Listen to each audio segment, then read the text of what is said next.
नमस्कार दोस्तों, स्वागत है आपका आपके अपने YouTube channel RBSC online classes में। आज से आपका नया सेशन स्टार्ट कर रहे हैं साइंस का, यानी विज्ञान के लिए जो कक्षा 10 के लिए विज्ञान है उसको अपन आज से शुरू करेंगे। आज का जो वीडियो है वो आपका रहेगा इंट्रोडक्शन वीडियो, यानी विज्ञान में अपने पढ़ने क्या क्या है उसके बारे में अपन जानकारी प्राप्त करेंगे और साथ में ये प्राप्त करेंगे इसको किस तरह से पढ़ना है ताकि अपन इसको बहुत ही अच्छी तरीके से समझ सकें। देखो वो बच्चे जो अब देखो आपके एग्जाम 8th के भी नहीं हुए थे, 9th के भी नहीं हुए और आप सीधा ये समझ लो कि 7th क्लास से सीधा 10th क्लास में हैं, तो आपके लिए बहुत ज्यादा दिक्कत होने वाली है। लेकिन उसी दिक्कत को बिल्कुल सॉल्व करने के लिए आपको यहां पर जो साइंस समझाया जाएगा, विज्ञान को समझाया जाएगा, वो बिल्कुल बेसिक लेवल से बिल्कुल जीरो लेवल से। अगर वास्तव में आप पढ़ना चाहते हैं और वास्तव में बहुत अच्छा नंबर प्राप्त करना चाहते हैं, जो पीछे आपके जो 2 साल पढ़ाई के एग्जाम नहीं होने के कारण आपके जो खराब हुए हैं उसको आप कवर करना चाहते हो, तो बहुत डिटेल में यहां से पढ़ेंगे और बिल्कुल आसान सी लैंग्वेज में पढ़ेंगे ताकि हर टॉपिक आपको बहुत ही अच्छी तरीके से क्लियर हो समझे। ठीक है, जैसा कि आपको यहाँ के फिर से कहा जा रहा है कि यहाँ पर पढ़ाया नहीं, आपको सिखाया और समझाया जाएगा, यानी आप वहां पर सीख सकते हैं और समझ सकते हैं बहुत ही अच्छी तरीके से। तो ध्यान से देखिएगा, पूरे कोर्स को बहुत ही अच्छी तरीके से देखिएगा और पूरे वीडियो को बहुत अच्छी तरीके से देखिएगा ताकि आपका हर टॉपिक जैसे पहला टॉपिक तैयार हो आपका बहुत ही बेहतरीन तरीके से, उसी तरह आपका लास्ट टॉपिक भी उतना ही बेहतरीन तरीके से तैयार होना चाहिए ताकि आपको साइंस में कोई भी प्रॉब्लम नहीं आए। अब साइंस आपको पढ़नी क्यों जरूरी है ये भी बात कर लेते हैं।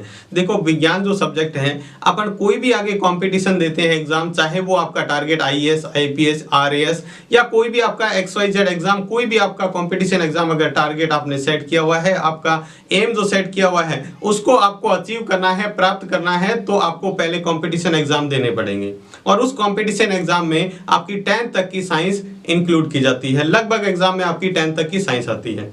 तो आपको अगर अच्छी से ही आपको कवर करके रखेंगे या फिर आपका टारगेट है 11th 12th में भी आप साइंस स्ट्रीम से करना चाहते हैं, आपका जो सपना है डॉक्टर या इंजीनियर बनने का है, तब भी आपका ये 10th जो है बेसिक लेवल है आपका साइंस का, इसको कवर करना बहुत ज्यादा जरूरी है। तो वास्तव में अगर आपका सपना बहुत बड़ा है, जैसा इंजीनियर बनना, डॉक्टर बनना या फिर कोई बड़ी पोस्ट पर जैसे आईएएस आरएएस पर आपको बनना है, तो आपके लिए साइंस पढ़ना बहुत जरूरी है। यानी आपको उस एम तक पहुंचने के लिए, उस टारगेट तक पहुंचने के लिए आपको हर कदम को बहुत ध्यान से रखना होगा और इसमें सबसे पहला कदम आपका 10th क्लास का है। यानी आपके बहुत सारे परसेंटेज भी यहाँ मायने रखेंगे और साथ में ही ये जो ज्ञान है बिल्कुल बेसिक ज्ञान, ये भी आपके लिए बहुत मायने रखेगा। तो इस कदम को बहुत ही आपको अच्छी तरह रखना है और बहुत मजबूती से रखने का मतलब है कि इस जो आपने ये 10th क्लास को आपको पढ़ना है बहुत ही अच्छी तरीके से समझते हुए पढ़ना है ताकि आगे के कंपटीशन में ये अच्छी तरह आपके हेल्प कर सकें। तो देखो इसके अंदर अपने जो 10th के अंदर जो टॉपिक आपको अब जो नया सिलेबस लगा है आपके लिए, जो एनसीईआरटी का वापस से राजस्थान बोर्ड में सिलेबस लगा दिया गया है, उसके अंदर आपको ये जो सिलेबस करवाया जाएगा 10th का, क्या सिलेबस आपको पढ़ना है अब से जो पढ़ेंगे अपन, जो पढ़ेंगे आपकी साइंस दोनों मीडियम में, हिंदी मीडियम और इंग्लिश मीडियम दोनों में चलेगी। तो आप बहुत ही अच्छी तरीके से हिंदी मीडियम वाले भी समझ जाएंगे और साथ में इंग्लिश मीडियम वाले भी, बहुत सारे बच्चे हैं जो प्योर इंग्लिश टू इंग्लिश नहीं समझ पाते, तो उनके लिए भी बहुत ज्यादा हेल्पफुल होने वाला है क्योंकि दोनों ही मीडियम में अपन पढ़ेंगे। तो अभी अपन डिस्कस कर लेते हैं अपने को 10th के अंदर कौन कौन से टॉपिक पढ़ने हैं और कितने चैप्टर अपने को पढ़ने हैं, तो वो एक बार देख लेते हैं। देखते हैं अपने को 10th में कौन कौन से चैप्टर्स अपने को इसमें अंदर कौन सा सिलेबस पढ़ना है। तो देखते हैं सबसे जो पहला चैप्टर अपन 10th के अंदर पढ़ेंगे वो है रासायनिक अभिक्रियाएं एवं समीकरण, जिसमें अपन पढ़ेंगे रासायनिक अभिक्रिया एवं समीकरण, यानी chemical reactions and equations, chemical reactions and equation. दूसरा जो चैप्टर है अपना है वो है अम्ल, क्षारक और लवण, यानी अम्ल के बारे में, क्षार के बारे में और लवण के बारे में अपन इसके अंदर बहुत ही अच्छी तरह से पढ़ेंगे, यानी एसिड्स, बेस एंड साल्ट्स के बारे में अपन इसमें डिस्कस करेंगे।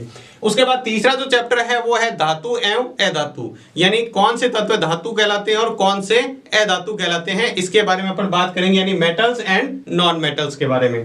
इसके बाद जो चौथा चैप्टर है वो है कार्बन एवं और उसके यौगिक, कार्बन एवं उसके यौगिक, यानी कार्बन के बारे में अपन पढ़ेंगे और कार्बन से बनने वाले यौगिक कौन कौन से हैं उसके बारे में भी अपन इसके अंदर डिस्कस करेंगे। चैप्टर है वो है कार्बन एंड इट्स कंपाउंड, यानी कार्बन से बनने वाले कंपाउंड कौन कौन से हैं। उसके बाद पांचवा जो चैप्टर है तत्वों का आवर्त वर्गीकरण, यानी तत्वों को अपन जो तत्व याद करते हैं जैसे हाइड्रोजन 1 नंबर, हीलियम 2, तो इस तरह से उनका वर्गीकरण किस तरह से किया गया था उसके बारे में भी अपन इसमें पढ़ेंगे।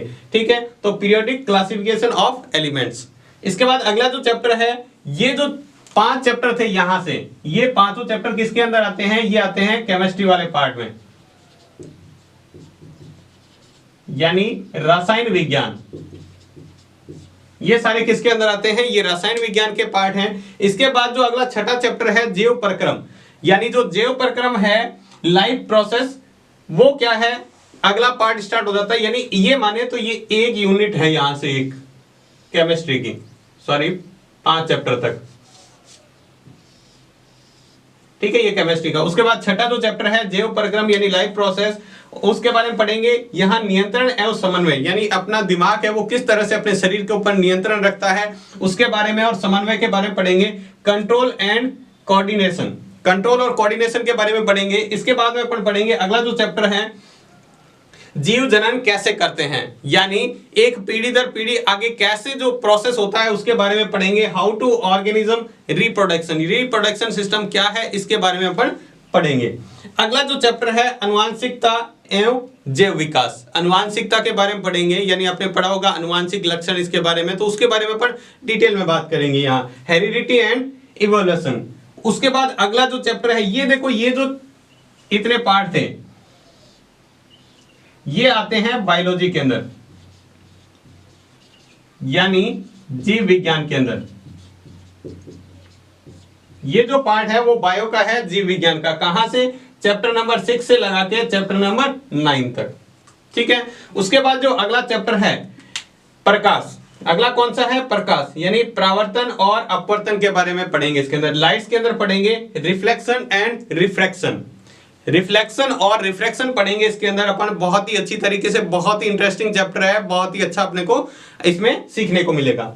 उसके बाद अगला जो चैप्टर है वो भी प्रकाश से रिलेटेड ही है, मानव नेत्र तथा रंग बिरंगा संसार, यानी अपने नेत्र के बारे में अच्छी तरह अध्ययन करेंगे, और साथ में ये हमें जो चीजें इतना रंग बिरंगा संसार दिखाई देता है उसका कारण भी क्या है उसके बारे में भी अपन इसके अंदर डिस्कस करेंगे। अगला जो चैप्टर है वो है विद्युत, चैप्टर नंबर 12 यानी 12 नंबर चैप्टर है विद्युत यानी इलेक्ट्रिसिटी के बारे में अपन पढ़ेंगे। किस तरह से अपन एक स्विच ऑन करते हैं तो अपना बल्ब ऑन हो जाता है, पंखा ऑन हो जाता है, किस तरह से ये सारी चीजें कैसे काम करती है इसके बारे में अपन पढ़ेंगे। क्या ऐसा तार के अंदर होता है, करंट होता क्या है, ये विद्युत यानी लाइट होती क्या है, इसके बारे में अपन पढ़ेंगे। ठीक है, उसके बाद अगला जो चैप्टर है 13 नंबर चैप्टर विद्युत धारा के चुंबकीय प्रभाव, यानी जैसे किसी के अंदर से, तार के अंदर से या कोई भी वायर है इसके अंदर से अगर विद्युत धारा उसके अंदर से बह रही है तो उसके चारों तरफ चुंबकीय क्षेत्र यानी वो एक चुंबक की तरह काम करने लग जाता है जब तक उसके अंदर से विद्युत धारा बह रही है। इसका कारण क्या है इसको भी अपन डिटेल में पढ़ेंगे। Magnetic effect of electric current, magnetic effect पढ़ेंगे किसका? इलेक्ट्रिक करंट का। उसके बाद अगला जो चैप्टर है देखो, इसके बाद ये 4 चैप्टर थे वो हैं फिजिक्स का पार्ट। फिजिक्स किसको कहते हैं? भौतिक विज्ञान को, यानी ये किसका पार्ट है? भौतिक विज्ञान का। कहां से? जो चैप्टर नंबर अपने कहां से है, ये 10 नंबर चैप्टर से लगा के और 13 नंबर चैप्टर तक।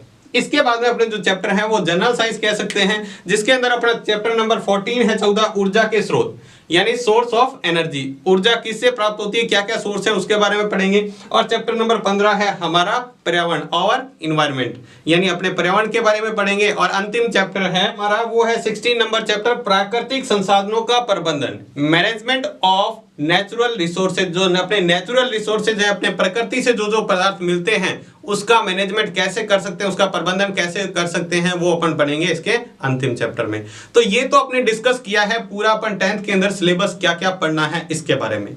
तो क्या अपन सीधा पहले चैप्टर से स्टार्ट करेंगे? नहीं, बिल्कुल। इससे पहले जो अपन 2-3 क्लासें बिल्कुल बेसिक की करेंगे, उसके अंदर आपको ये जो अपन स्टार्ट करेंगे, जो आपका पीछे वाला जो ये 2-3 क्लासें आपकी स्किप हुई है वो सारा अपन रिकवर करेंगे। अगर उन 2-3 क्लासों को आप रेगुलर अटेंड करेंगे तो निश्चित तौर पे आपको केमिस्ट्री समझने में बहुत ज्यादा आसानी होगी। तो वो 2-3 वीडियो जो आपके बेसिक के आने वाले हैं वो बहुत ज्यादा इंपॉर्टेंट है, जरूर देखिएगा उसको, क्योंकि केमिस्ट्री सारी उसी पर टिकी हुई है। ठीक है, और कुछ फिजिक्स के बारे में बात करेंगे। तो ये केमिस्ट्री और फिजिक्स को समझने के लिए आपको बेसिक समझना बहुत ज्यादा जरूरी है।